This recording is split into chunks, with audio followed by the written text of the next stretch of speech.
recession is when your neighbor loses their job. A depression is when you lose your job. And a recovery is when Nancy Pelosi loses her job. I mean, we've heard this old saw. I think the first time was against Jimmy Carter, and it's been used and repurposed several times since then. And I think Elliott really hits the nail on the head. The fact is, there's not a recession right now. There's not a depression, but what the economy is very much about how you feel, what your mindset is, what confidence you have, and how hopeful you are for the future. And right now, things do seem so scrambled.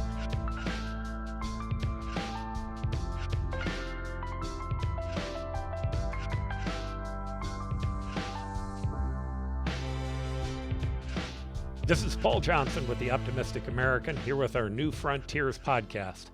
On the New Frontiers podcast today, we have again Governor Ducey, as well as Professor Henry Thompson, who's put a focus on authoritarians and economics, and a renowned economist, Elliott Pollack, who's a regular on our program. We're going to focus on two big things today. First, we're going to talk about the politics right after the Iowa primary and what may happen in the New Hampshire primary. We'll spend a significant amount of time talking about not only that primary, but the two nominees of Joe Biden and Donald Trump, who, if they become the nominees, will that end up helping create a third-party candidate?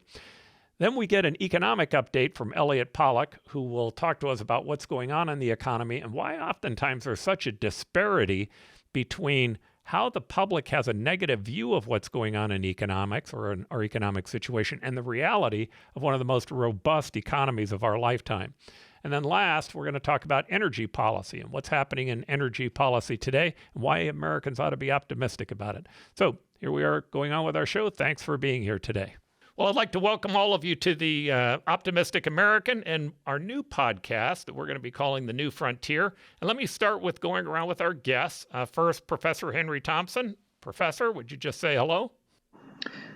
Hi, Paul, and Governor Ducey and Elliott. Nice to meet you for the first time, Elliott, and Happy New Year, everyone. And then an old friend of mine, Elliott Pollack. I've said this in past shows. During the time that I was mayor, I always counted on Elliott as the premier guy from an economic standpoint. We went through a pretty tough economic downturn, and the information he gave me was stellar. I've worked with him over the years. He really is a grand prize for Arizona. He's a national economist. Elliott, thanks for being on the show again today. Enjoy it every time. Thanks. And then Governor Ducey. This almost doesn't look like Governor Ducey, so you're going to have to explain to me what's going on. This is a little bit left over from the Christmas holiday, Paul. It's great to all be back together. I want to wish everyone a happy New Year. I've gotten to know Henry in this past year, and Paul, I, like you, also relied on Elliott Pollack for economic forecasts for Arizona before I was governor, when I was running Cold Stone, and during my 2 terms in office. I'm looking forward to our visit. All right, so today we're going to cover economics and politics, and we're going to start with an update from a political standpoint. So yesterday, the campaign in Iowa, the primary campaign on the Republican side, had, I believe the number is about less than 120,000 voters. About 14% of the Republicans voted. However, they gave Trump a pretty big win at about 52%, and DeSantis came in second with Nikki Haley a close third. The real question, or the big question, I think, is what does this mean going forward? Is the primary already over? Should we? Is there more for us to be able to watch? I want to start with Doug. Doug, you spent a lot of time in Republican Party politics and understanding how the system works. Give me what your input is on this. Well, there's more to come, but let's give Donald Trump his due. The question was, could he get over 50%? And he did accomplish over 50% of the vote. He did this with what was reportedly an excellent organization, which is in contrast to his 2016 race. But about 50% of the vote went to others. So that demonstrates that there can be a competitive contest if there is some kind of consolidation. We're less than a week away from the New Hampshire primary. And if you recall, Paul, it was John Sununu, the former governor of New Hampshire, former chief of staff to George H.W. Bush, who said that the people of Iowa pick corn, and the people of New Hampshire pick presidents. And I think Nikki Haley has a secret weapon in John Sununu's son, who is the current governor of New Hampshire, Chris Sununu, who came out enthusiastically for Nikki Haley. I know they're barnstorming the state right now. Governor DeSantis has bypassed New Hampshire, at least to begin, to go down to South Carolina, where he should be more competitive. So I don't know that we're going to see that consolidation in the next couple weeks. The conventional wisdom was that if Governor DeSantis finished third, he might bow out. He finished second. He's headed to New Hampshire and follow on to South Carolina. But there is some time left. I think March 5th is Super Tuesday. Traditionally, we do have a nominee by Super Tuesday. And for that not to be Donald Trump, there's going to have to be some disruption in New Hampshire on Monday night. All right. Professor Thompson, any comments on that? Yeah, I'd really be interested in hearing from Governor Ducey. I saw the statistics, the just huge increase in Trump's vote share from 2016 to 2024. It's a long time. He's been president in the interim. Things have changed, but is this a different Republican Party that we're dealing with here in the United States? Is this really the party of the working class, this kind of structural shift in the support base for the party that some people are talking about? Or is this Donald Trump's party? Has there been a personalization of the support for or the control of the party by Donald Trump over the last 8 years? What do you think how do you see the balance between those two major factors?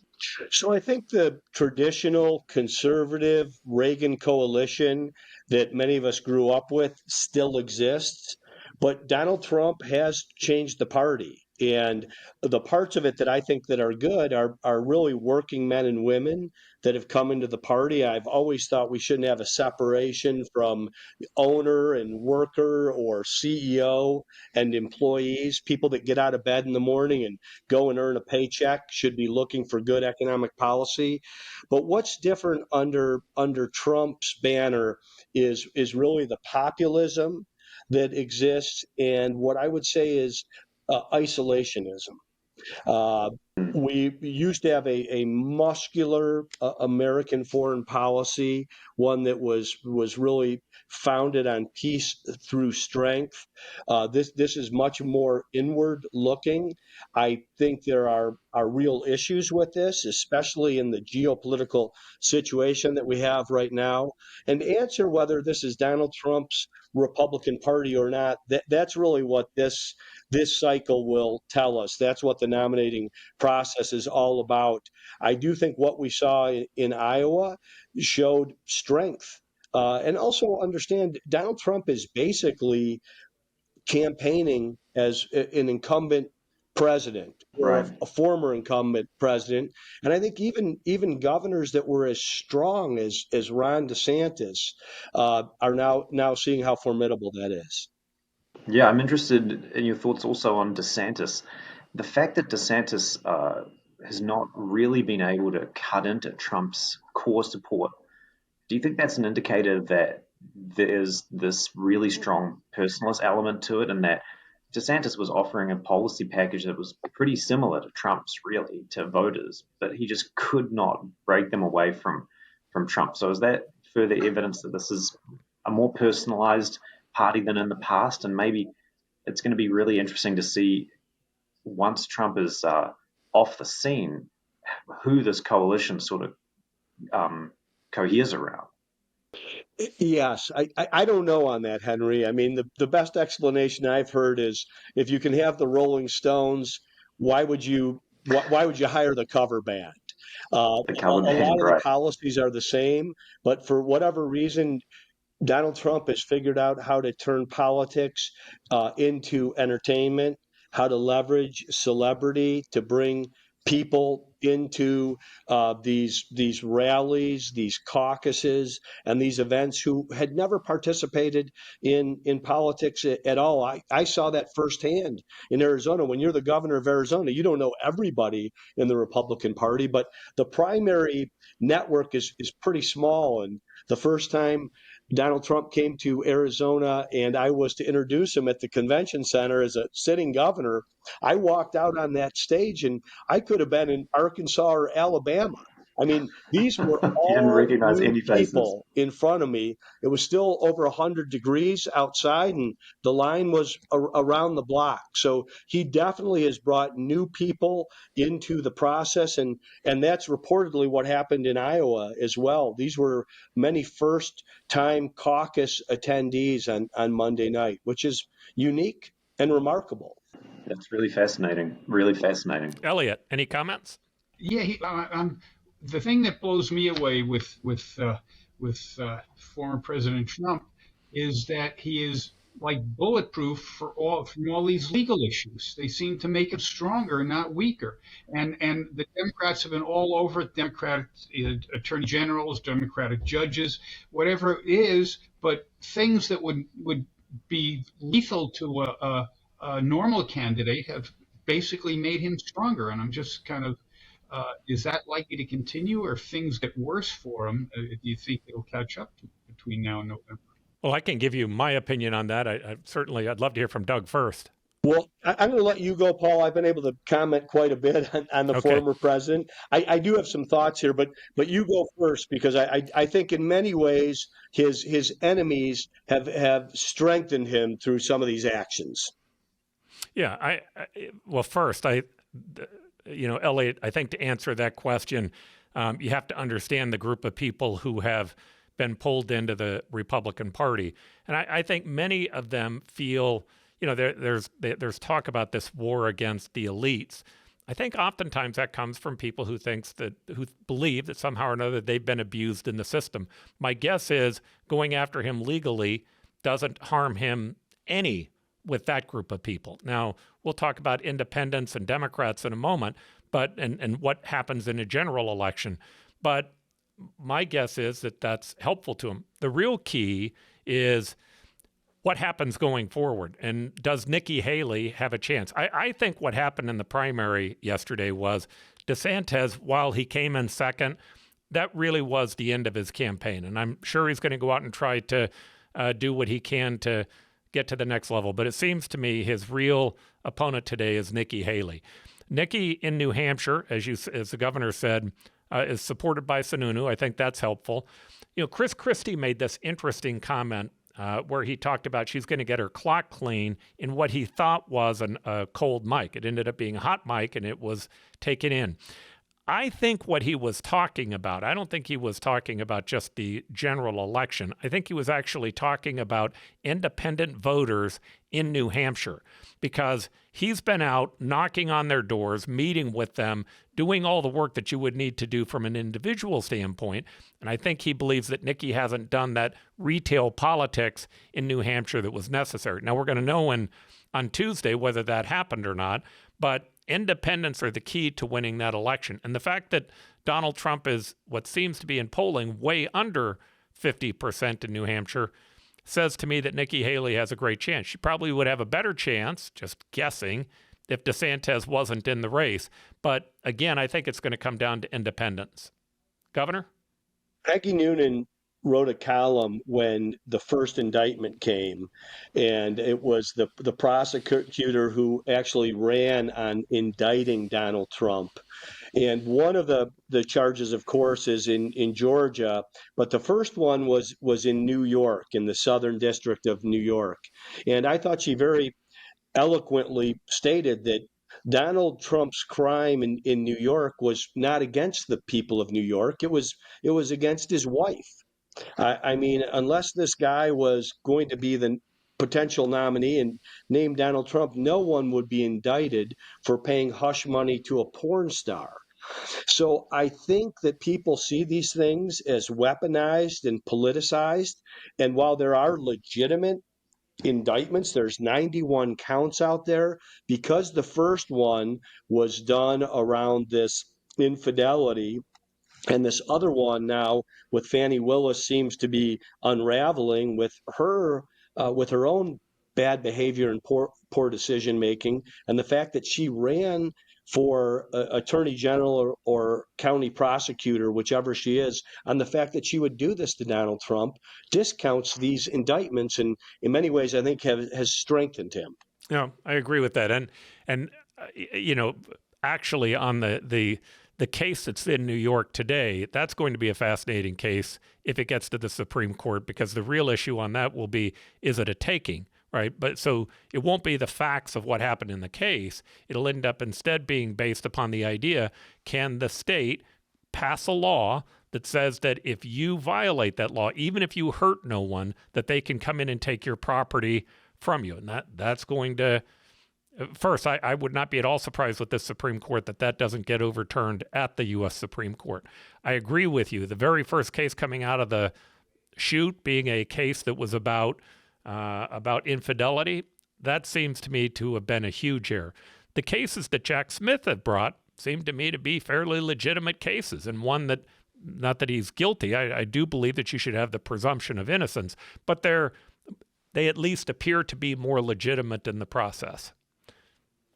Henry, any comments on that or thoughts? I haven't been following all the cases against Trump that closely. There are so many of them. But I think from a macro perspective, it almost seems like these rolling investigations into Trump, they started already in the early days of his presidency with this allegation about the Russians colluding with his campaign. And then there were, of course, I think there were two impeachment investigations against him during his presidency. We then had the committee about January 6th. This went on for weeks or months. It almost seems like the continuing nature of these sorts of legal or quasi-legal threats to Trump means that they also kind of become background noise at some point. They've never stopped for the last 4 or 5 years. Sorry, 8 years, 7 or 8 years.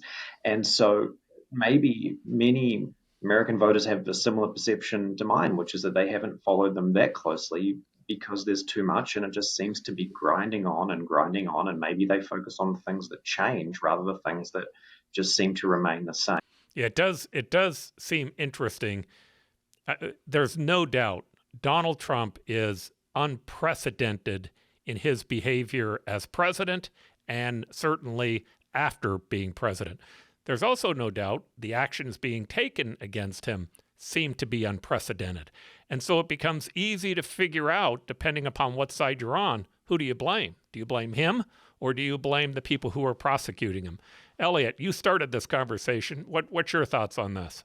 Well, my thoughts is, as Henry put it, it's become background noise. And, think of all the things he had faced when he was president that I think no other president really ever had to face.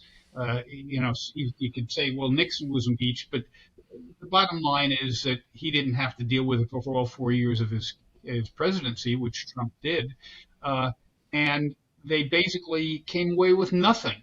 And the thing that annoys me is the blatant disregard for his rights. And just, no Democrat ever said, well, we're sorry about that Russia thing. Nothing was ever proved. And we're sorry about the impeachments. Obviously, nothing was ever proved. So just as a casual observer, you get the feeling that, boy, this is Governor Ducey put it, politically motivated. There's no reality to it. It's background noise.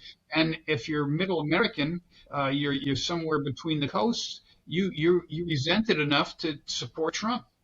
At least that's my take on it. So I think it's counterproductive. My thing is, in the next 10 months, is something going to come, something going to stick, and that I don't know, and that might change my feeling about it. But I don't feel sorry for the guy. If he'd be president, in my opinion, he'd still be president if for 90 days prior to the election he could act presidential, but he can't. He just can't. And I don't think that's going to change. So what you see is what you get. It's not going to be any different than he was the first time around if he makes it back.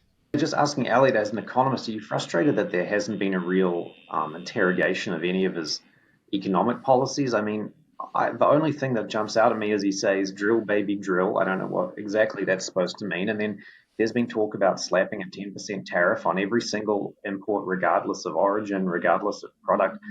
And because of all this these legal questions, it seems like there's not enough time to really interrogate any of his policy ideas. I'm interested in economic policy, as I think you are. So, are you frustrated like that with that the way I am? Well, I am, and I don't think there was much thought given behind the tariffs.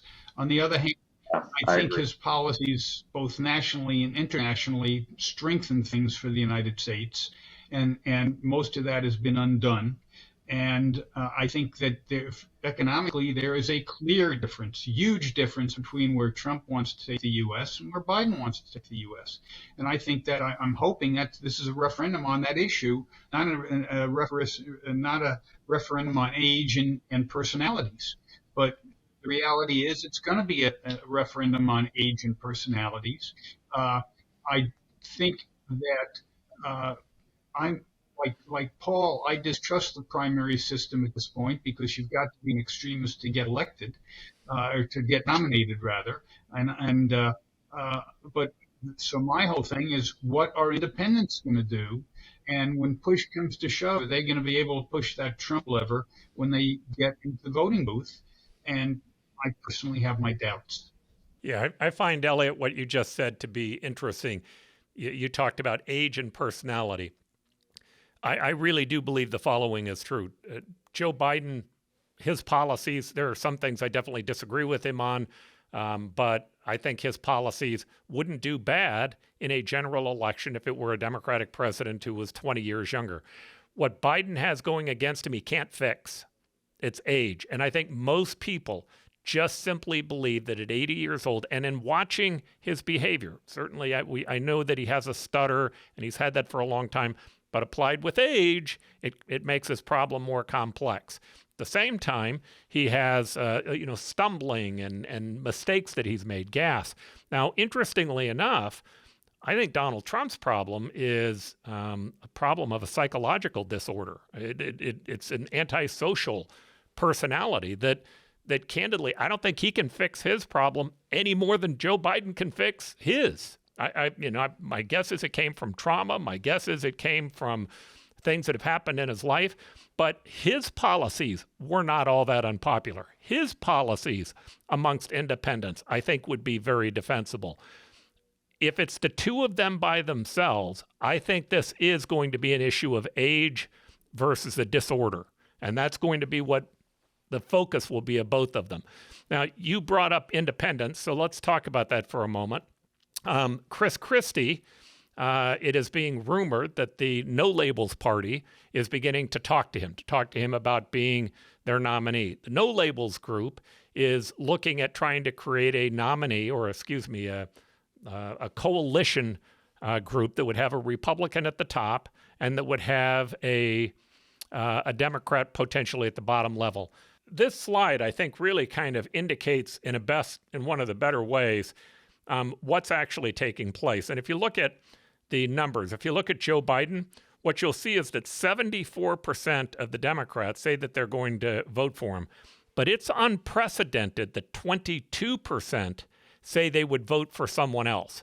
All right, if you look at actual numbers in a presidential campaign, the Republican usually gets 90 to 95% of the Republicans. The Democrat usually gets 90 to 95% of the Democrats.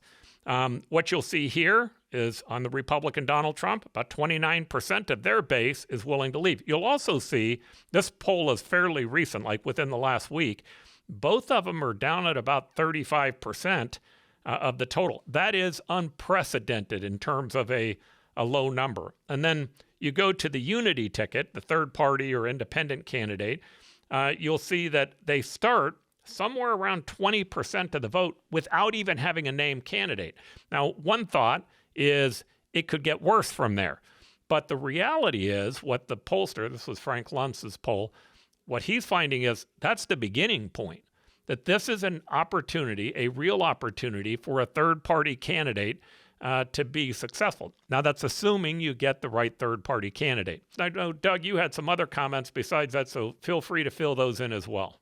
Well, first, I want to say regarding Joe Biden, at the peak of his powers and skills and talent, he was never very good at this. I think it was Robert Gates that said he'd been wrong on every foreign policy decision for 30 years. And now he's here in the presidency in his 80s, and he's infirm and he's declining. And that is what people are going to see. I think when you look at a Trump administration, you'll see traditionally in a Republican administration, it's about growing the economy. In a traditional Democrat administration, it's about redistributing the economy. And I think that will be part of the debate, but it really is going to be a contest of personalities. And I'm going to tell you, the Democrats are looking at their candidate, someone who had run 3 times before and had never come close, someone that when he ran 4 years ago, I think finished 5th in Iowa, 4th in New Hampshire. And if it wasn't for the representative in South Carolina to stop Bernie Sanders' momentum, he would have never, ever been the nominee or president. No one was enthusiastic about Joe Biden. They were enthusiastic about stopping Donald Trump. So there's a totally different dynamic. Now, to switch to no labels and Chris Christie and this third party, I think the world of Chris Christie. He was elected twice in deep blue New Jersey. I think he won 22% of the African American community and 51% of the Hispanic community in his reelect in 2013, the year before I ran for governor. But I would want to know a couple things first. One, is no labels going to be on the ballot in all 50 states? And then 2, I would really want to think hard about, is this going to be a spoiler? I know the left thinks it's a spoiler to put Donald Trump in the White House. The right thinks it's a spoiler to keep Joe Biden in the White House. I'm just not sure. I'm not convinced. The only third-party candidate that I've ever seen do well or exceptional was Ross Perot. He achieved 19%. He was an incredible candidate. He was being charismatic, and he was already famous to some degree. He was very wealthy. The founder of EDS sat on the board of General Motors and gave the CEO all kinds of grief. An unbelievable personality. So I'll be curious to see how that unfolds and what next steps are there. Even if they do find a great candidate at the top of the ticket, who wants to be the VP in that setting? I mean, I see a lot of Joe Manchin on the Sunday shows. I see a lot of Larry Hogan, who is my friend and I think highly of. But do any of them want to be VP on the no labels ticket, or do they all want to be the face of the ticket? And then who's going to fill in that vice president role, which is important just because you're first in line to the presidency. Yeah, I agree. And Frank Luntz made the point when he talked about this that the comments that you made are exactly the thing that the public will be concerned about. 1, is this a spoiler? And 2, do you get on all 50 states? Now, today, the no labels has made it on about 14 states, and I believe that they're signed up in 14 others. They believe, I can't tell you that I know this to be true, they believe they'll be on all 50 states. But even after that, the question will end up with most members of the public, hey, am I giving my vote away and helping the other side? If I'm a Democrat, am I helping the Republican? Or if I'm a Republican, am I helping the Democrat? So that's a huge hurdle for that candidate to have to overcome. My read is, though, there's never been an election where we've had 2 people as unpopular that potentially are going to be at the top of the ticket. God save us, I'd still like to see this be Nikki Haley at the top of the Republican ticket. But nonetheless, that's not just my opinion that those 2 are negative. All the polling indicates that. Elliott, any comment? Just ask you one quick question. What are your thoughts if Biden doesn't make it to June or July for one reason or another? Who's on the Democratic bench? Well, if the vice president became the presidential candidate, I would be shocked if it wouldn't be a landslide election against them. I think she's a drag on the ticket today. Now, I've heard arguments about why she isn't, and that maybe she's more popular with college students. But amongst the people that I know that are independents or in the center, she is very unpopular. So the question then becomes, would there be time if something happened to Joe Biden for there to be another candidate? Certainly, we have Dean Phillips, who's on there today. I think Dean, I don't know that Dean will be successful, but if Dean ends up scoring 40% in one of these other primaries, that's going to be an indication to people that Joe Biden is in big trouble. By the way, if I were giving Democrats, I'm an independent today, but if I were giving them advice, I would be screaming at the top of my lungs, this is not the right candidate. They need to be moving someone else forward. If he didn't make it, governor of Michigan, I think, would have a great chance. The governor of Illinois, Pritzker, as well as Gavin Newsom in California. But you never know what happens, right? A vice president, if there's one thing I've learned in politics, vice presidents have an incredible amount of pull to win their own primary. Paul, what are the mechanics around replacing a presidential candidate very late in the electoral season? You know, I've watched these documentaries about American politics, you know, back in the 50s and 60s, where they'd have the convention and there'd be all these speeches and they would kind of debate at the convention who was going to be the nominee. And then I do hear people talk these days about a so-called brokered convention. Is it possible that at the convention the delegates could kind of throw their previous commitments out the window if there's a mass rebellion against the candidate and they have a sort of a big old school debate and decide it there, or is that completely impossible in today's party system? If Elliott's comment was correct, let's say that Joe Biden, after going through almost the entire Democratic primary and he had won the primary, something happened to him. If something happened to him, it is up to the delegates to change their vote. Now, would they? Would they change, or would they see it as voting for Kamala was part of the ticket, and so that would be sticking with their commitment? I don't think so. I think you would see a brokered convention. I think you'd see people beginning to bolt in a variety of different directions. It's not lost on me that there are super PACs being created by all three of those governors that I mentioned a moment ago. Doug, I'd love your thought on that question, though. Well, I was going to say, Kamala better not hear you mispronouncing her name. Oh, there but you go. I think you are. I think you're correct.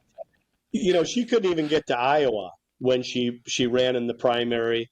It was Joe Biden's first presidential decision to pick her as vice president. I think that was a bad decision. She was the person that tried to cut him in half with the whole busing issue in the first debate. So I find her highly unpopular. But the parties, Henry, these documentaries you're watching documentaries when the parties were actually strong. And this was before the primary system, and they called them smoke-filled rooms. And I don't know that anybody's nostalgic for smoke-filled rooms, but this is when the establishment actually picked nominees and picked who would be vice president. If the establishment or the parties were strong today, Donald Trump would have never been the nominee in 2016. So this is a different time, and nominees are the standard bearers. They are King Kongs. They basically take over the party apparatus, and their people take over the party apparatus. I do think what Paul is saying, many of my friends on the left think that Gretchen Whitmer would be a strong candidate in Michigan. I don't get it. I know that there's talk about Gavin Newsom, and of course he's the governor of California and would have deep resources. J.B. Pritzker, I just think, is a non-starter in Illinois. Though the only person that's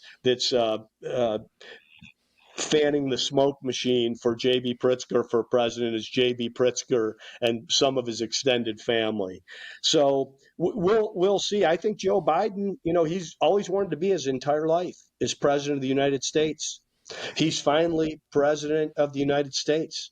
I don't see him stepping down. I think his wife is loving the position of first lady as well. God forbid he were to slip and fall in September or October and break a hip or something like that. I mean, anything's possible right now, but I have a tough time seeing how they would coalesce around Kamala Harris, who has really whiffed in this supporting role, a role where a lot of people can learn and grow and study and be smarter. All you really have to do is be supportive of your principal, and she won't even put in the time to be prepared to do that and go into these interviews and be able to reinforce the policy that he hopes to move forward. All right. So now that I've been totally shamed by a Republican governor telling me how to pronounce the name of Vice President Harris, we'll move on to the economy.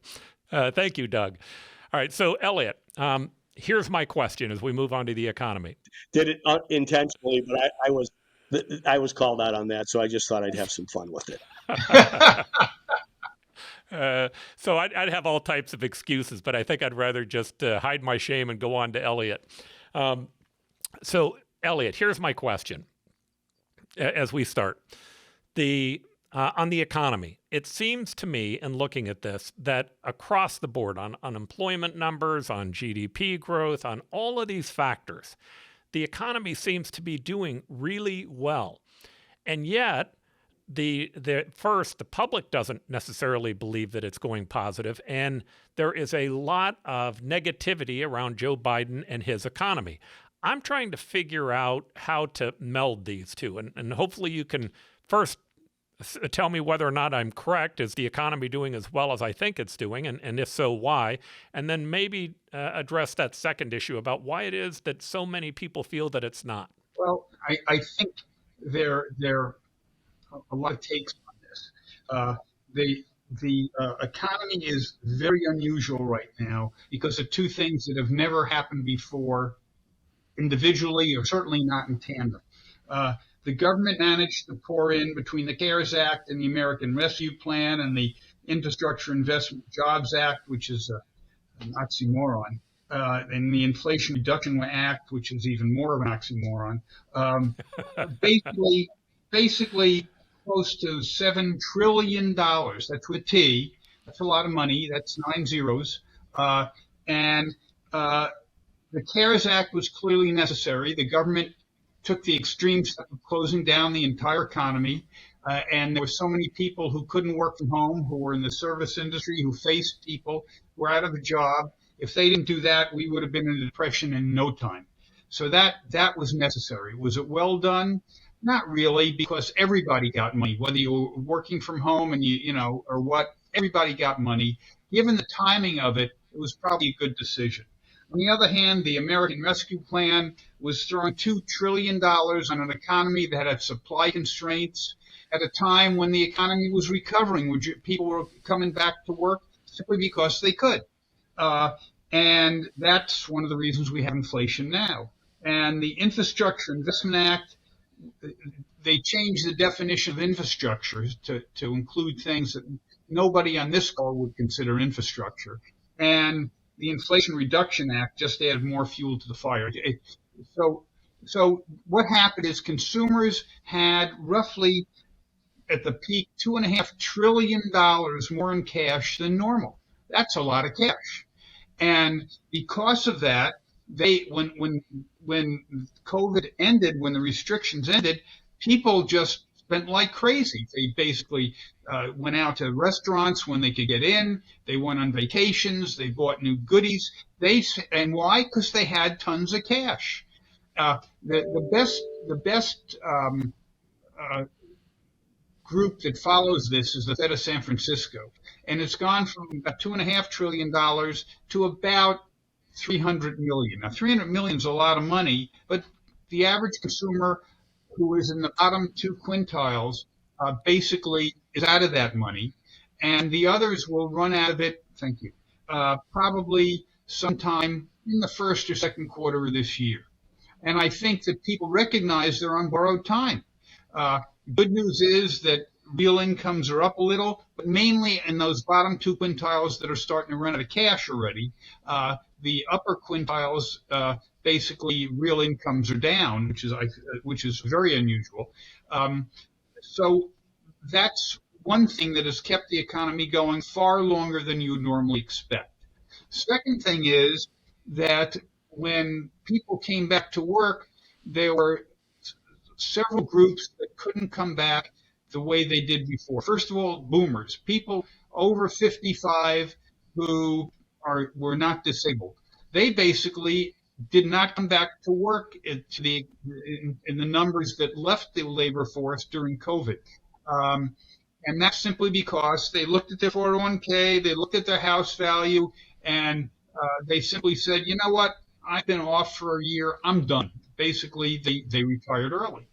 Second group that didn't come back were primarily women, but also men who had either child care or senior care issues. They had to take care of their kids, or they had to take care of their ill parents, and there are no child care. You know, the number of people in the child care industry is significantly lower than it used to be, so it became very expensive. And a lot of people decided they couldn't go back in the labor force because it would cost every cent they made to basically come back in the labor force and pay for their kids' school or to pay for daycare. So the bottom line is the labor force was much lower than it normally would be, and the economy was roaring as it came back. So businesses decided to hoard labor. And they hoarded labor in spades. The unemployment rate was at historic lows, and the best sign I ever saw on it is, if you show up, we will hire you. You know, that type of thing. And it's that has kept people feeling very good about the labor market. Now, even though the labor market is tightened by historic standards, it's still steaming along. It's still in great shape. As a result, those two things have delayed the recession dramatically. Right now, it's almost 50-50 among economists as to whether there's going to be a recession. In other words, nobody knows. And I think this is in the mind of consumers. And if you look at the standard indicators they hear about all the time, they're all negative. Leading indicators, screaming recession. Real money growth, screaming recession. The spread between 10-year treasuries and 3-month treasury bills, screaming recession. The ISM manufacturing index, screaming recession. Consumer sentiment, screaming recession. Fed's indicators on probability of recession, screaming recession. Every normal indicator is saying this is terrible, we're in bad shape, but we're not, because consumers had that excess cash, and quite frankly, the amount of money they spend every month on their credit card really is about normal. It's not particularly high. So that's why the Fed kept on tightening. They were trying to tighten it down so that you could get a recession and therefore reduce wage demands, which is basically not the thing that's really going to slow the recession. But it's more commodity prices and housing prices that'll slow inflation and allow the economy to continue. So let me also tell you that whether or not there's a slowdown in the economy or a recession almost doesn't matter, okay? Because it's likely to be short and shallow, except for one thing. And this is the thing that keeps people like me up at night. And it's called a black swan event. If the economy is now configured, we were in a credit crunch, money is hard to come by, banks' lending standards have become tougher. You know, I worked for a bank for several years, and the definition of a bank is somebody who will give you an umbrella when the sun is shining, but wants it back when it starts to rain. That's the definition of a bank. When you really need money, don't count on it.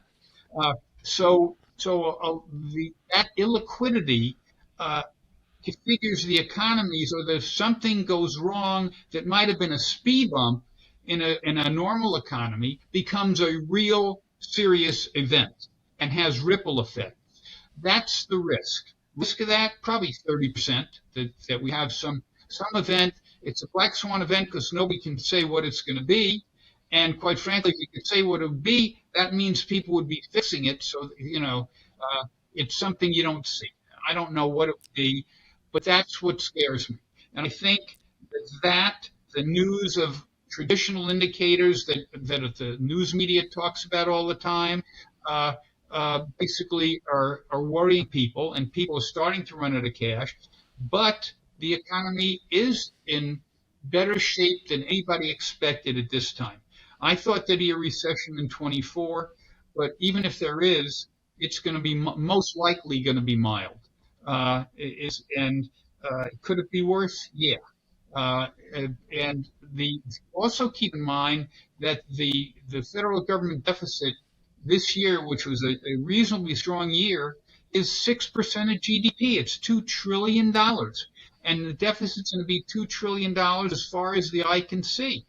The last fiscally responsible president, for those of you who can remember back that far, was Clinton. Since then, it's been spend, spend, spend. Everybody threatens doomsday. At some point, they'll be right, but not now. The U.S. is the prettiest house on an ugly block. These deficits go on for years. Japan is at 500% of GDP in terms of their national debt. America is over 100%, and it's likely to expand rapidly. But until there is an alternative to be the world's reserve currency, it's going to be like, so what? And don't talk to me about China and Russia. That's nonsense. That's just, it's not even worth reading the articles. So what's going to what's going to speed the economy back up? Well, if you go through a recession, and it's not going to take much to get people to be in a mode to lay off instead of continue to hire, that's when you'll have a recession, and a recovery from that will spur the economy. But right now, housing is not affordable, and people aren't moving. 75% of people have mortgages of 4% or less. Why would they move? Their biggest asset is probably their mortgage. You go try to buy a car, and the average car is 12 and a half years old. Think about that. 12 and a half years old. I doubt there's anybody on this call that has a 12 and a half year old car. But all right, there's Henry's. Sooner or later, it's going to break down, Henry. It's a great car, Elliott. It's a great car. My 2012 VW Passat is strong as a bull. So it's interesting. I had, just anecdotally, my wife had a 12-year-old car. I had to beg her to get rid of it because it started to break down piece by piece, and she finally. Elliott, I can't sell it because I can't buy a new car because it won't have a CD player, and then I can't play my CDs. I can't. What would I do? Could be worse. I think hers had an. I'm serious. You guys laugh. I'm not selling that car with a CD player. I felt the same way about my 8-track. It's a great thing. Yeah, exactly. So, but it's expensive to buy a car. Credit card debt is piling up. And the interest on that debt is starting to eat into people's ability to spend more. And so that's what high interest rates do. They make things in interest-sensitive sectors less affordable, and everything ripples through the economy that will cause a recession.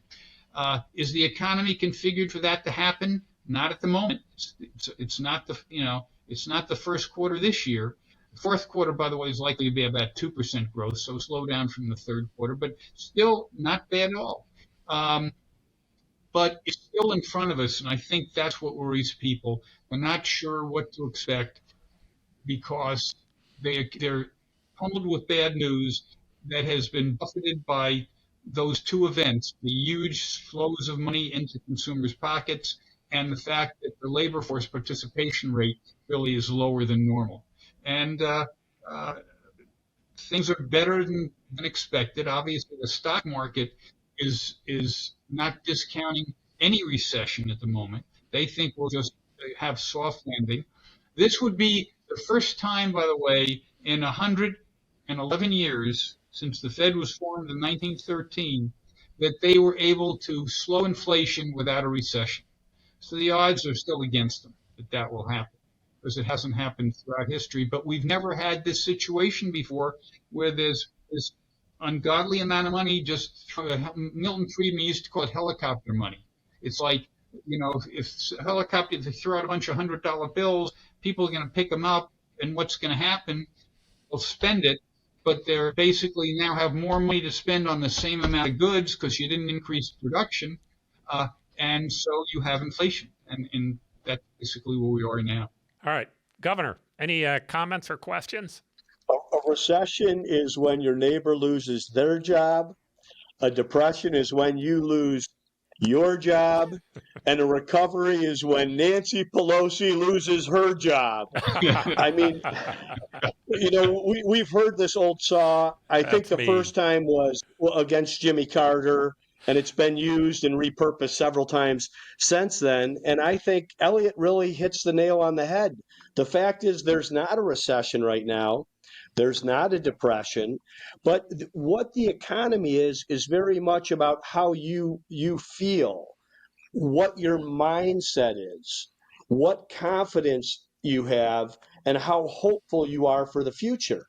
And right now, things do seem so scrambled, and it's hard to understand the amount of money that's been pumped into the system, and the printing, and the borrowing, and the stretching of the social safety net.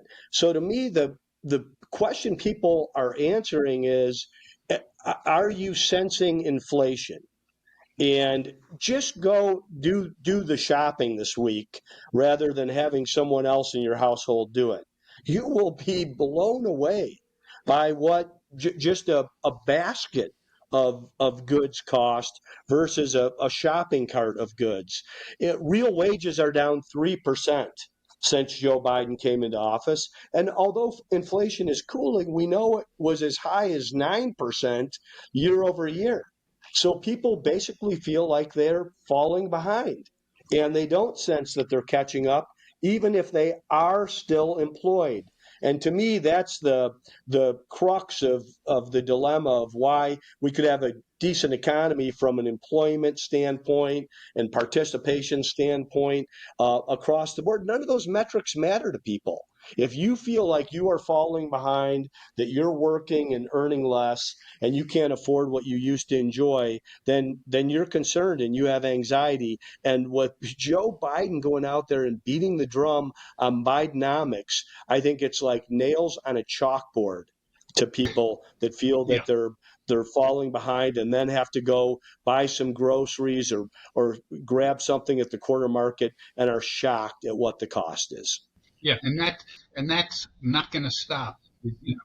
I think that people get too excited at the last month's data, but the reality is inflation is going to be here a while longer. If it slows, it'll be because of the way they calculate housing prices, and it's different in what the Fed looks at, which is the implicit price deflator for personal consumption expenditures, less food and energy, as opposed to the CPI, which makes no sense the way it's calculated. But yeah, that's the whole thing. Go out and try and buy a house. Like, good luck to you. Go out and try to buy a car. Oh my God. Look at your credit card numbers every month with interest rates basically at 24% instead of at 14%. It's a huge problem. The other thing I want to point out is even employment is, I hate to say it's a scam. The private sector has been losing jobs. The place where employment has been growing are social services and healthcare. Stuff that's paid for by the government, okay? The economy, the private sector is not growing. It's the public sector that's growing, and that does not bring joy to my heart. Can you talk a little bit and hopefully simplify it for our audience? You touched on the dollar as the reserve currency, and this has been a strength and a tool of ours, both for diplomacy, for a carrot, and as a stick for sanctions. Are we in any jeopardy of losing that? And what would it mean so people understand how important it is that we continue to be the reserve currency globally for trade, even if we want to come back home and reshore manufacturing and infrastructure, why the reserve currency is so important and critical to the nation. Okay, about 80% of all trade internationally is done in dollars. Doesn't matter what country you're in. It doesn't matter what your currency is. It doesn't matter whether it's tied to the dollar. The dollar is the peg for all international trade, 80% or so of international transactions. And as a result, the value of the dollar is key to everybody's ability to trade and the prices they trade at. Because the dollar has historically been stable relative to other currencies, and it's that relative to other currencies that's the big deal. Because the U.S. economy is so large, strong, and relatively stable compared to any other economy in the world, every transaction is based on the dollar. So there's always demand for dollars. Interest rates, we basically control what interest rates are throughout the world. And the bottom line is that we can get away with a lot. People are going to want treasury bills, and people say, well, this treasury auction didn't do well. All they have to do is raise the interest rate 10 basis points, and it'll be fine. Okay, that's another issue. But the bottom line is that it's because the international trade currency, the thing that international trade is tied to, everybody needs dollars. And so we can get away with a lot of things a regular country couldn't. A non-reserve country couldn't, in terms of deficits, in terms of inflation, in terms of other things. There is no other country that is stable enough or large enough to take that role. And people keep on saying a market basket full of goodies. Imagine a market basket with food and oil in it, what that would have done to in terms of price stability. None. And when you talk about China, quite frankly, China as we know it will not exist 10 years from now. I'm a great believer that demographics is destiny, and China, their picture is so ugly, maybe the ugliest picture in the world in terms of, I'd like to, if Mao was still around, I'd say, how's that one kid policy working for you, Mao? They've got nobody under 45. They've got nobody to replace the labor force, more or less, be in the army. So 10 years from now, China won't be there as we know it. Russia might be there, but they can't even beat the Ukraine in a war. I mean, that's like saying we couldn't beat Honduras. I mean, it's just ridiculous. But that's the demographics coming to fruition in these. So it won't be either of those countries. Japan is not big enough. Singapore isn't big enough. Europe is basically socialist at this point. Nobody's gonna trust the euro. That gives us so much latitude to do things that other countries can't do. That again, we are the prettiest house in an ugly block, and we can get away with it.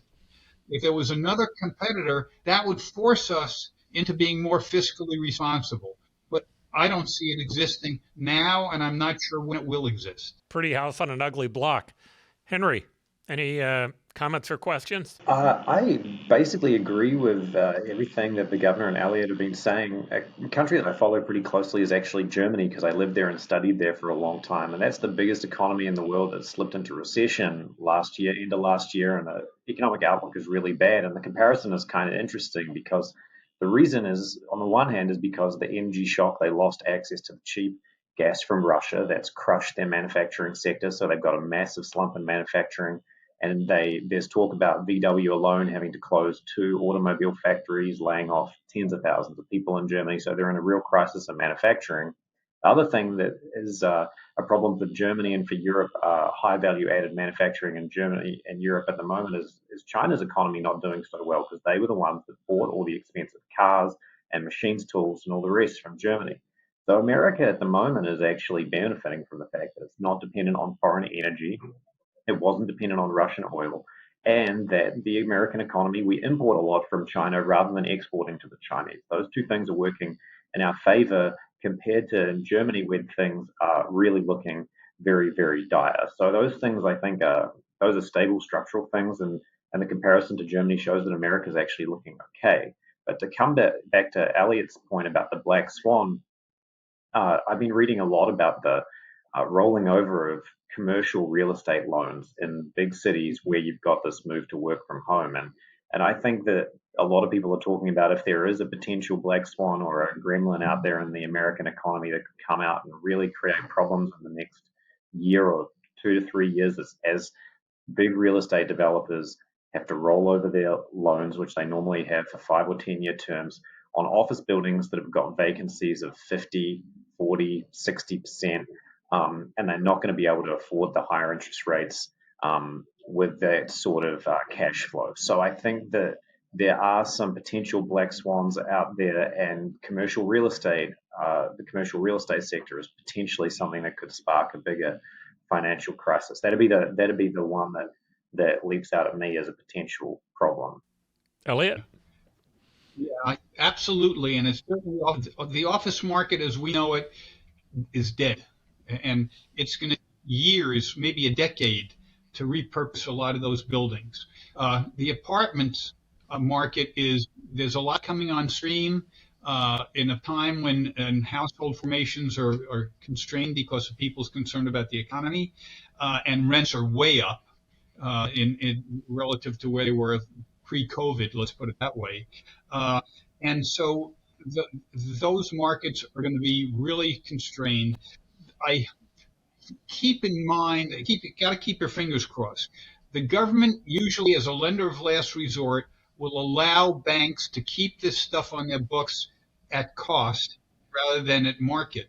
The one time they backed off that was when the RTC came to town, and they bankrupted every S&L in the state, and except for Valley National Bank, every bank that was there before they had deregulation. If they didn't have deregulation, every other bank would have gone under. Valley was the only independent left, and they managed to survive, but not for that long. The Fed is going to have to do what they did with Silicon Valley Bank, and that is basically do the thing that keeps the system afloat. If they had not, for example, last year when Silicon Valley Bank went under, and they had literally billions of dollars from thousands of corporations that had large sums of money at the bank, well above the $250,000 insurance level. If they had not decided over the weekend that they were going to extend the insurance to every depositor, regardless of amount, the banking system would have collapsed like overnight. So the economy is subject to good decisions on the part of government. Now, I believe the Fed makes good decisions. I do not believe that a politically induced federal government makes good decisions. They think they make terrible decisions, and that's like I said, black swan. You never know when they're going to do something stupid. But the federal government has a long history of doing stupid things. All right. So here's the last question we'll we'll do on the economy. It does seem to me, you talked about the consumer price index is the wrong way to look at wage growth. It does seem to me that we've had wage growth. Now, you made a point early on when they were getting all this COVID money, their actual real income, after-tax incomes, about 15% less. So they did have more money because of money that was being given away by the government. But wage growth actually has been there, at least in terms of the indicator that's being used by the feds. To me, this whole negative sentiment, it comes down to a few issues that seem to be serious. One is that there's a lot of negative news. I think the news does kind of a daily beat on this. The Economist pointed out that from a partisan standpoint, when Trump was president, Democrats tend to think that the economy was bad. When Biden's president, Republicans tend to think that the economy is bad. They apply that partisan preference, which the Economist said has about a 30% effect on the negativity. In almost all, in looking at this, if you don't look at the debt side, it seems to me the economy is doing really well. I do think the governor's right. Inflation has an effect on this, but where inflation really has an effect is what people have seen happen to their rents and to the price of homes. Elliott, you've put a lot of study into why that's taking place. Can you help us from an economic standpoint understand why housing prices and rent prices have been rising as fast as they have? Yeah, the level of existing inventory on the market is the lowest level in history relative to the total number of houses. So there's a shortage of existing housing. And that's why housing prices have not collapsed during this slowdown in the economy. It's because even and that slowdown was caused because affordability levels prior to COVID, about 2/3 of the people in Greater Phoenix could afford the median priced home. Median simply means 50% above, 50% below. So 2/3 can afford the median home. That's great. You know what it's down to? 24%. By the way, you know what it's down to in Los Angeles? 2.2% can afford the median price home in Los Angeles. I don't know how that's a functioning economy. But for us, it means that there's a lot more people who can't either form a household. They're still living home with mommy and daddy. In fact, that's a number that comes out once a decade with the census. The last number was about the highest number since the Great Depression, since 1930. Think about that. Okay, so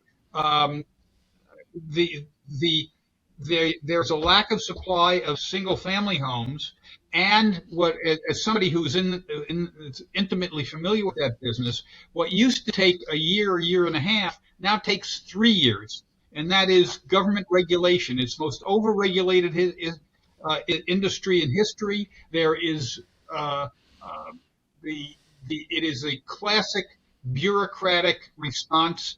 Well, you need this, we have to double check that. Well, we changed our mind here, blah, blah, blah. And what happens? The cost goes up because all that stuff has to be financed. It's being built, and the cost goes up. And so you basically have a shortage of supply in existing single-family homes and a shortage of supply in new homes. And that's what's kept prices from falling. The apartments, you actually had a very short supply of apartments, and that's why rents were going up so rapidly. With the slowdown in housing formations and all those apartments that were permitted in 2021, and 22, now coming to market, rents are starting to break in apartments. They actually were slightly negative last year, and they'll be more negative this year and next. But that means at the end of this, we'll be short of apartments again, because you're going to have 3 or 4 years in 26, 27, 28, when there's going to be nothing coming on stream, because those apartments would have had to start in 23, 24, 25, and that's not happening now because interest rates are too high. So we're always behind the cycle. The only solution, more housing. How do you get more housing? Well, you got to cut through the bureaucracy, and you have to hope that interest rates come down. That's the only way, the only answer. Yeah, I was mayor of the city of Phoenix, so I have to probably take responsibility for what role I might have played in sometimes making the process more bureaucratic. If there's anything I've learned from being on the outside, we've been deeply involved in real estate and home building, my family and I, and this is just for certain. The process has become so complex in almost every city. It's impossible even for the people who work there to explain to you the process. It delays. You put more time into dealing with inspections and permitting than you actually spend drawing your plans and building it. More time from the government standpoint. And all of that not only slows it down, but it creates huge uncertainties that make it much more difficult for builders to be able to be successful in their projects. And you never know where the bottleneck's going to be, whether it's in planning or the legal department or the inspections. It seems to vary. So there's no way of, we fix this, it'll fix the problem. The problem just shifts. It's really amazing. All right. So we're running out of time here, so we're going to go to the last item. The last item is we're going to focus on the optimistic corner. We're going to focus the optimistic corner on what I think is a good piece of news, or multiple good pieces of news, and that is what's happening in oil and oil costs.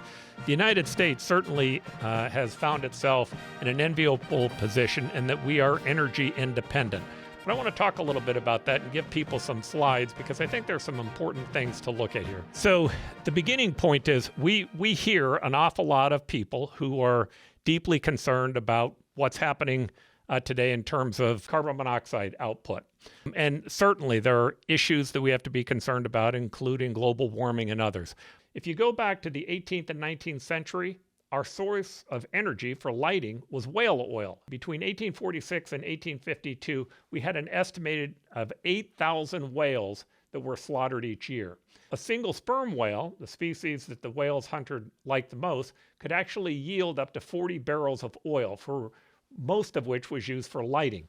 That lighting was important because it improved the quality of life in people's homes. Now, the change that took place was that we moved to coal. Coal during the Industrial Revolution in the mid-18th century ignited our reliance on it, and the steam engine became critical to industrial progress. Fueled factories, railways, steamships, and it forever changed our economic and social landscape. Well, in the 1800s, global coal production was estimated at about 10 million tons. If you look at that in the 20th century, that turned to 1 billion tons. Today, according to the International Energy Agency, we use 8 billion tons of coal, and half of that is used in China. The big change, obviously, is petroleum and natural gas. Petroleum plants produce about 20 to 30% less carbon monoxide than coal, and natural gas actually is about 50 to 60% lower carbon dioxide when combusted in a new and efficient natural gas power plants.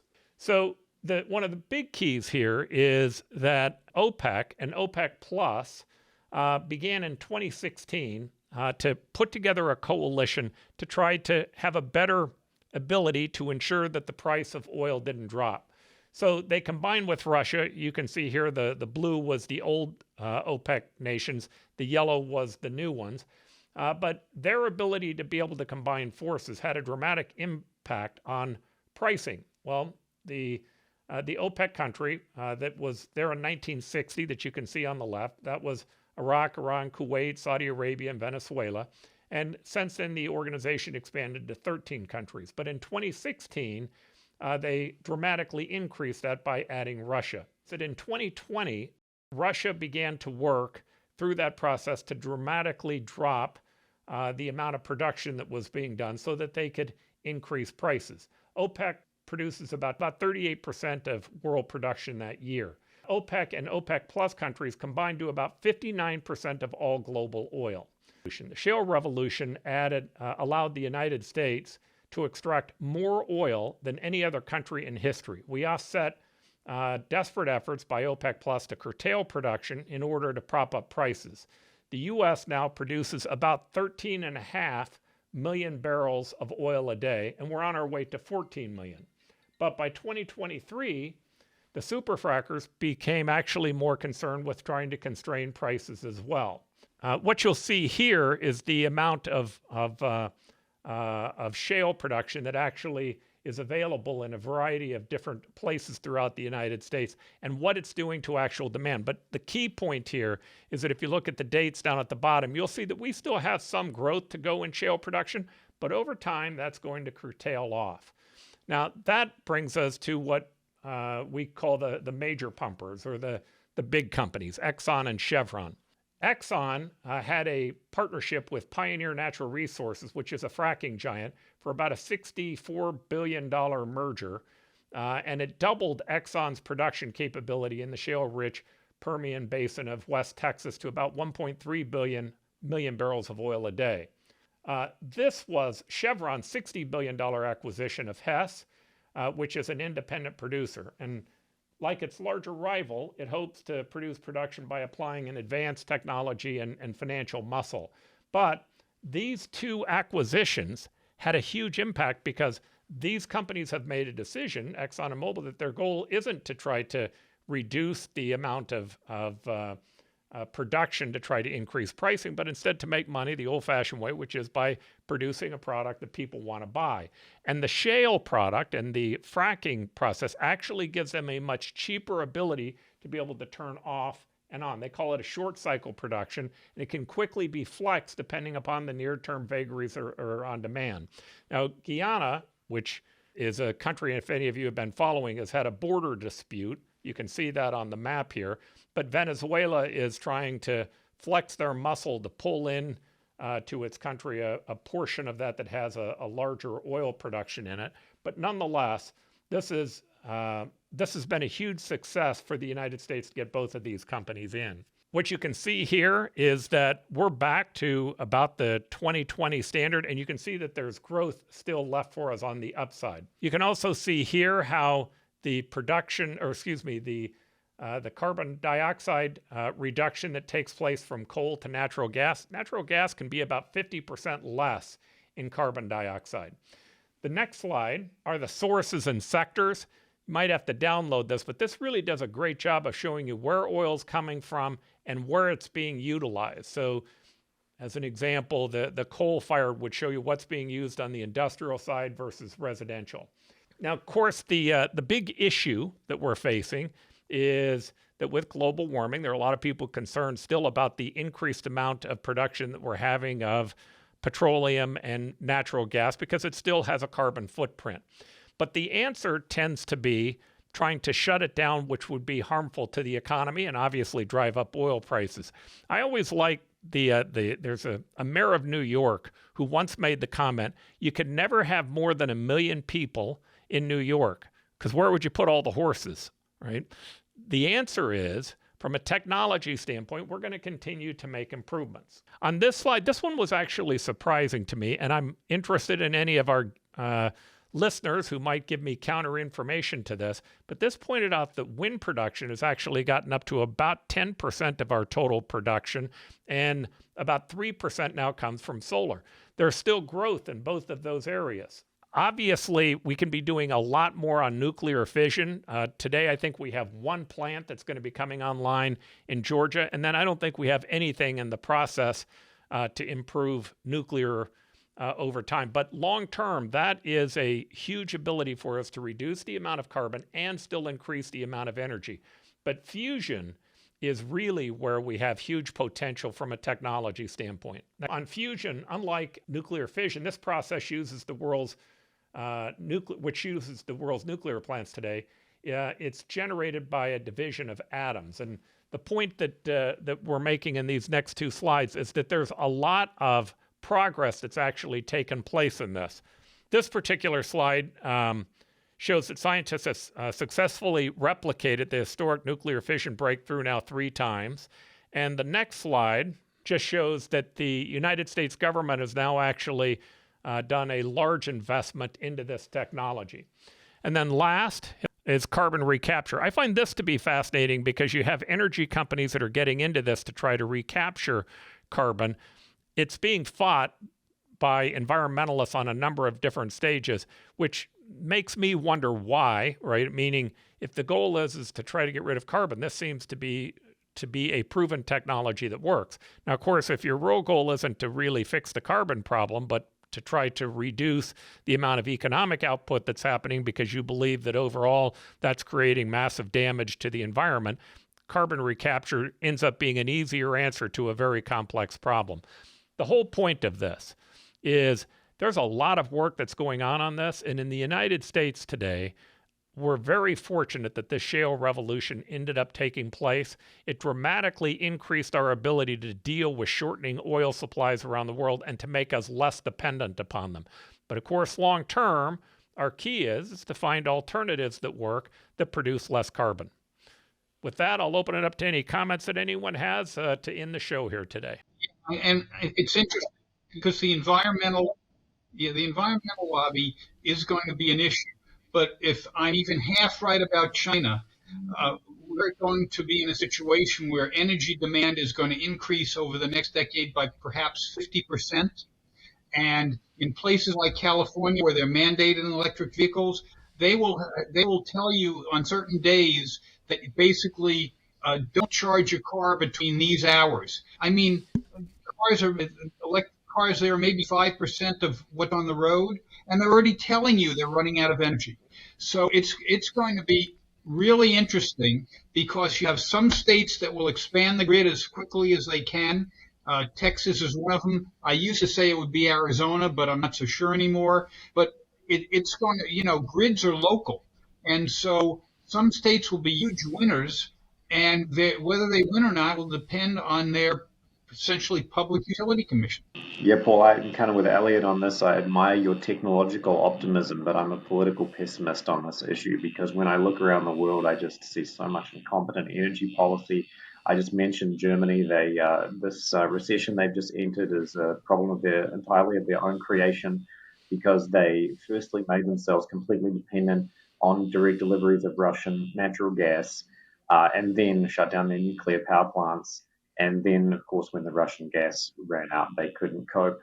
We're seeing in Britain they have mandates for electric cars and different types of heat pumps and things replacing heating systems that the grid can't cope with now, let alone if they come anywhere close to the goals that they're trying to achieve. And as Elliot says, we're seeing the same sorts of things happening in California and other parts of the United States. So I agree with you, Paul, that there probably are a lot of great potential ideas for generating power out there, but the question is in our lifetimes, right? And the kind of the timescale that really matters, are we going to see any of them really make any progress, or are we going to see this kind of heavy-handed regulation and trying to dictate energy transitions lead to reduced living standards and higher costs and collapses in manufacturing and competitiveness in places that try and run headlong into this energy transition war? And I'm not optimistic about that at all. So, Paul, I love your technological optimism, but count me a political pessimist or just a cynic. Just a cynic. You know, Henry, the one thing that I would say about that is I think that certainly the Russian invasion of Ukraine was a huge negative. But I think that there's a positive or a silver lining in it. And the silver lining in it is just what you just spoke about with Germany. I mean, everybody's asking the question, oh my gosh, why did you shut down those nuclear plants? Why is it that you didn't keep that energy afloat? And I think that there are many Americans now that are looking at that, asking the same question. I think to Elliott's point about the grid, the only way electric cars work is if you can make the grid more robust. And the only way to make the grid more robust is you have to add plants. And if you're going to add plants, the easy one to add is coal. Well, if you add coal, you've made the problem worse. You didn't make the problem better. The only way to truly make it better is to focus on the nuclear side. In the short term, the only nuclear that's going to work is fission. And if we don't build more fission plants, the electric vehicle challenge that we're having today, I think is going to backfire on us. But I do think that long-term fusion works. Governor Ducey, I know you spent time thinking about this as governor. I'd love your input. So closing comments, and one, I want to congratulate you, Paul. I am hopeful on this. I think energy can be the big difference maker here. We're back to be the dominant energy producer. We are energy independent. It's a big deal. It's a big deal geopolitically and from national security and how we can influence events abroad. I also think the nuclear issue, if you care about the environment, if you care about clean energy, this is a big deal. It's also an incredible way to acquire allies, to gain allies, and to push back on Belt and Road and what China is attempting to do before their demographic demise. But there's something actually bigger going on right now, and something that I think should provide more hope. And that's a case that's being heard in front of the Supreme Court of the United States today, and it's in challenge to Chevron deference. And just to simplify this, if you go to @Doug Ducey on Twitter, I posted a George Will column on what this can do. Our Congress has basically taken Article 1 constitutional powers and delegated them to all the bureaucrats that we've been complaining about on this podcast. And with this ruling, these bureaucrats can lose this power, be stripped of their authority. This will go back to Article 1. It will take it away from the executive branch. And I think it can do wonders for growth and innovation in our economy. It'll eliminate unnecessary and unneeded regulations, which are an invisible tax that have raised cost and slowed growth and provided uncertainty. And I think this will be a really big deal for unconstipating our economy and economic development. And that's happening right now. We do have a lot of work to do on the persuasion side around energy and appropriate ways to address what's happening with the climate. But when the Supreme Court rules, it'll be Katie bar the door on much of this. We will also put accountability back on our elected leaders in Congress and state legislatures. And I think it's something to be very hopeful about, and it could happen as soon as this summer. Elliott, last comment. Well, I hope the governor's right. Typically, governments take things right to the edge before they make the right decision, and there will be some compromises, but they will ultimately make the right decision. The question is the painful transition, because we're going to be behind the 8 ball before they make that decision. And again, public utility commissions within states are going to play a major role on the outlook for individual states. The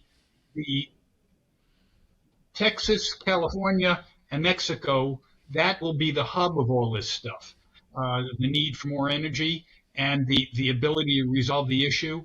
And we're going to be sucked up in that vortex, and it's a very positive vortex. I think we have it will add continued growth to Arizona because of what's going to be happening around us. This stuff will not take place in the Northeast because there's no place to put it there, but it'll be basically Southeast and Southwest that gets the benefit.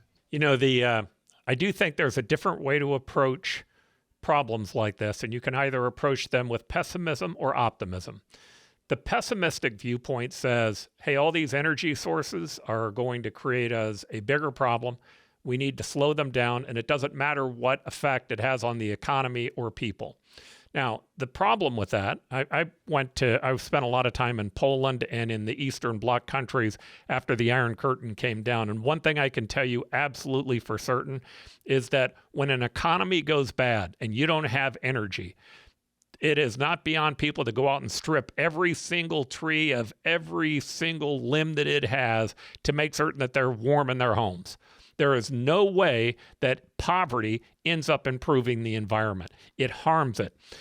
If you're optimistic, the only way that we really can fix the environment is to have a robust economy. And that means having cheap energy. That means that we need to pump as much as we can. We need to build as much as we can. We need to make certain that we're robust with our sources of energy. And if you do that and you increase our technology companies and the amount of money that we have in human infrastructure, you end up creating solutions to fix the problem. Now, again, some people's view of this is they don't really want to fix that problem. They think the problem is that mankind is growing too much, and they want to try to put limitations on how much we can grow. That becomes a very draconian answer. The right answer is to move us towards the ability to make certain that this economic engine churns along, that people do well, and that we have the money and capital to invest in technology that sooner or later will help us innovate our way out of this, if history is any evidence of what can happen. With that, gentlemen, thank you very much. We appreciate you being on the show, and we'll see you next week. Thanks for joining the Optimistic American Show. Now, help us grow by subscribing to our channel. If you enjoyed the episode, please leave a like and a comment. There is so much more that we have planned. We can't wait for you to embark upon this journey with us.